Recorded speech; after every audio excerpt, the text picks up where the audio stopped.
2024 Lok Sabha elections के पास आते ही political party से लेकर लोगों तक में खलबली मची हुई है। शायद इसलिए भी क्योंकि लोगों को अब चाहिए कि उन्हें रिप्रेजेंट करने वाले लीडर्स उनकी सारी मांगे पूरी करें। जहां आए दिन इतने मिनिस्टर्स पर करप्शन के चार्जेस लगते हैं, उसी बीच सुप्रीम कोर्ट में सीजेआई डीवाई चंद्रचूड़ के सामने एक पेचीदा केस आया था, जहां एमपीज एमएलएस के ऊपर 24/7 सीसीटीवी से निगरानी करने की मांग की गई थी। जहां सीजीआई ने पिटिशनर डॉक्टर सुरेंद्र नाथ को फटकार दिया था कि भला राइट टू प्राइवेसी का क्या होगा। वहीं ये अनुमान लगाना भी गलत नहीं कि लोगों में भी इलेक्शन के लिए काफी उतावलापन देखा जा रहा है। जहां अभी हाल ही में सुप्रीम कोर्ट ने इलेक्टोरल बॉन्ड्स फैसला देकर पॉलिटिकल पार्टीज के होश उड़ा दिए थे, वहीं दूसरी ओर जब ये पता चला कि सुप्रीम कोर्ट आज यानी कि 4 मार्च को एमपी एमएलए ब्राइबरी केस का फैसला सुनाएगी, तो एक बार फिर से नजरें सुप्रीम कोर्ट की 7 जज बेंच, जिसमें chief justice of India DY Chandrachud, justice AS Bopanna, MM Sundresh, PS Narasimha, JB Pardiwala, Sanjay Kumar और मनोज मिश्रा मौजूद है, पे आर टिकी कि ये क्या फैसला सुनाएंगे। जिन्हें नहीं पता कि ये केस क्या है, उन्हें बता दे कि सुप्रीम कोर्ट की एक 5 जज बेंच ने 1998 में PV Narasimha versus state case में ये फैसला सुनाया था कि जो एमपीज और एमएलएस किसी से ब्राइब लेकर उसी को लेजिस्लेचर में वोट या फेवर करते हैं,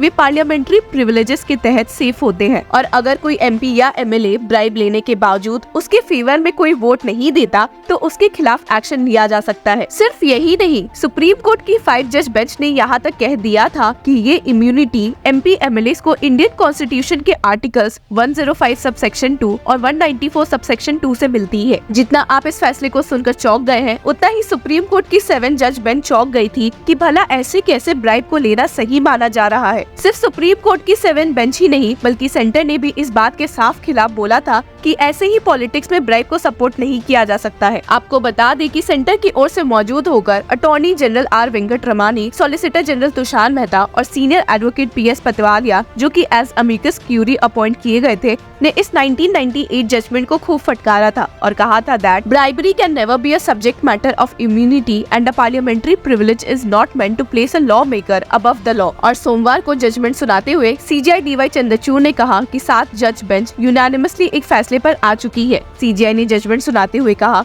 कि सुप्रीम कोर्ट की 7 जज बेंच सुप्रीम कोर्ट के 5 जज बेंच के 1998 फैसले से बिल्कुल भी सहमत नहीं है और इसी के साथ इसे ओवररूल करती है। सीजीआई चंद्रचूड़ ने आगे कहा कि एमपी एमएलए को ब्राइब लेने के लिए इम्यूनिटी देना उस टेस्ट को फुलफिल नहीं करता है जो ये देखता है कि क्या एमपी एमएलए को उनके लेजिस्लेटिव एक्शंस को पूरे करने में कोई बाधा आ रही है, जिसके लिए उन्हें इम्यूनिटी मिलनी चाहिए। सीजीआई ने स्टेट करते हुए बोला कि ब्राइबरी से इम्यूनिटी एमपी एमएलए को दी ही नहीं जा सकती है क्योंकि ये उनके लेजिस्लेटिव एक्शन के लिए इम्पोर्टेंट नहीं है and that bribery is not rendered immune under article 105 और 194 because a member indulging in bribery indulges in a criminal act which is not essential for the function of casting a vote और giving a speech in the legislature. सिर्फ यही नहीं, CGI Chandrachud ने आगे ये भी कहा है कि ब्राइबरी एक ऑफेंस है और इससे कोई मतलब नहीं कि एक एमपी एमएलए ने इसे लेकर किसको वोट दिया है या नहीं, पर पहला स्टेप ब्राइब लेने का ही गलत है and that the offence of bribe is crystallised on the taking of illegal gratification. It does not depend on whether the vote और speech is given later. The offence is completed at the point of time when the legislator accepts a bribe. उन्होंने आगे ये भी add करते हुए कहा कि 1998 का जजमेंट इंडियन कॉन्स्टिट्यूशन के आर्टिकल्स 105 और 194 को गलत तरीके से इंटरप्रेट कर रहा है and that PV Narasimha judgment results in a paradoxical situation where a legislator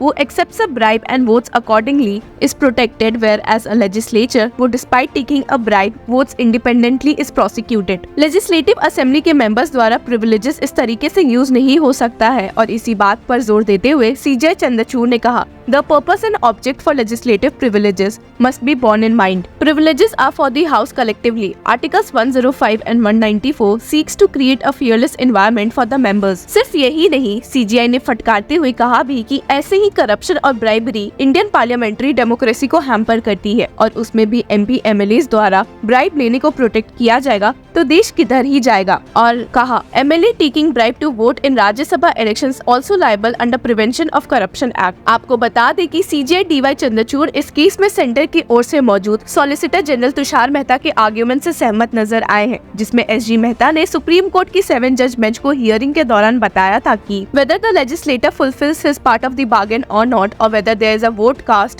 or a question asked is immaterial the moment the offence of bribery is complete outside the legislative house. The same is for the reason that if the said offence is complete outside the legislative house itself, the house of any privilege which exists for functions within the halls of the house does not arise whatsoever. SG ने अपने arguments के शुरुआत में ही supreme court bench को ये भी कहा था that the real issue is not the contours of legislative privileges in relation to the parliament or state legislatures. Rather, the short question on which the present reference can be decided is whether the offence of bribery is complete outside the legislative house. If the offence is committed outside, no question of parliamentary privilege arises at all. आपको बता दें कि ये case supreme court के सामने Sita Soren, a member of the Jharkhand Mukti Morcha द्वारा लाया गया था, जिन पे ये इल्जाम लगा था कि एक पर्टिकुलर कैंडिडेट को फेवर करने के लिए उन्होंने ब्राइब ली है 2012 के राज्यसभा इलेक्शंस में। The central bureau of investigation (CBI) subsequently filed an official charge sheet against Sita Soren for allegedly accepting a bribe for a vote and a case was filed in the High Court of Jharkhand। 2014 में Jharkhand high court ने सीता सोरेन द्वारा उस plea को dismiss कर दिया जिसमें उन्होंने अपने खिलाफ क्रिमिनल प्रोसीडिंग्स को क्वॉश करवाने की मांग की थी, claiming that she enjoyed immunity